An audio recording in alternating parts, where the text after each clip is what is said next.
दोस्तों, हरियाणा का सियासी दंगल बड़ा रोचक है। हरियाणा में भारतीय जनता पार्टी बुरी तरह से फंसी हुई नजर आ रही है। मनोहर लाल खट्टर प्रचार करने के दौरान अपना आपा खो देते हैं। विरोध करने वाले एक लड़के को जो उनसे कुछ सवाल पूछना चाहता है उसको अपने सुरक्षा कर्मियों के हवाले करवा देते हैं। उनका गुस्सा साफ तौर पर देखने को मिलता है। नरेंद्र मोदी की रैलियों में भीड़ नहीं उमड़ती है। नरेंद्र मोदी की रैलियों की जगह भी बदल जाती हैं। और जिस तरह से हरियाणा के सियासी दंगल में भारतीय जनता पार्टी की स्थिति नजर आ रही है, भारतीय जनता पार्टी हरियाणा में बेहद कमजोर दिख रही है।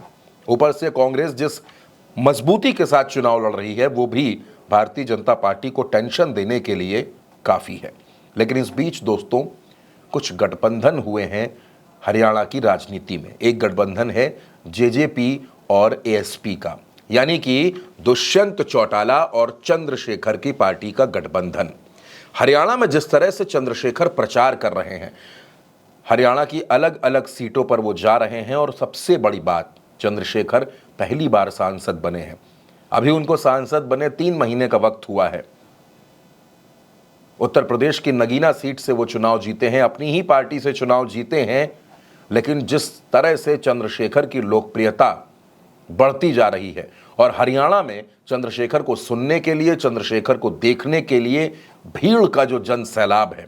दोस्तों, चंद्रशेखर के बारे में अगर मैं बात करूं तो उत्तर प्रदेश में, खासतौर पर पश्चिमी उत्तर प्रदेश में, अगर नगीना में, मुरादाबाद में, मुजफ्फरनगर में, रामपुर में, इन तमाम इलाकों में चंद्रशेखर को सुनने के लिए भीड़ आती है।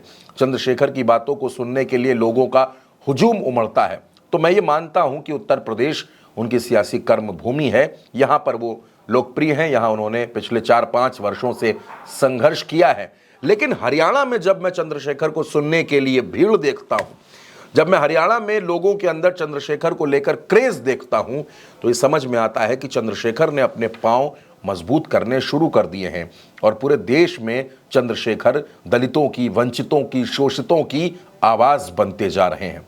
बात सिर्फ हरियाणा की नहीं है दोस्तों, जम्मू कश्मीर में भी, हरियाणा में भी चंद्रशेखर का जादू देखने को मिल रहा है। और जाहिर सी बात है कि इसके बाद चंद्रशेखर का जो रुख होगा वो महाराष्ट्र और झारखंड के लिए होगा। हाल ही में उत्तराखंड की भी एक घटना पर चंद्रशेखर ने पुष्कर सिंह धामी का ध्यान दिलवाया था कि इस घटना को समझने की कोशिश करें कि आखिर चाहे हरियाणा हो, जम्मू कश्मीर हो, उत्तराखंड हो, इन अलग अलग राज्यों में चंद्रशेखर जिस मजबूती के साथ अपने पांवों को मजबूत करने की कोशिश कर रहे हैं, और खासतौर पर हरियाणा में जो तमाम अलग अलग विधानसभा क्षेत्र हैं वहां चंद्रशेखर बड़ी बड़ी रैलियां कर रहे हैं, और उनको सुनने के लिए जो भीड़ आ रही है वो भी ये बताती है कि आने वाले वक्त में देश के अलग अलग राज्यों में दलितों और वंचितों की आवाज को उठाने वाला नेता चंद्रशेखर भी हो सकता है।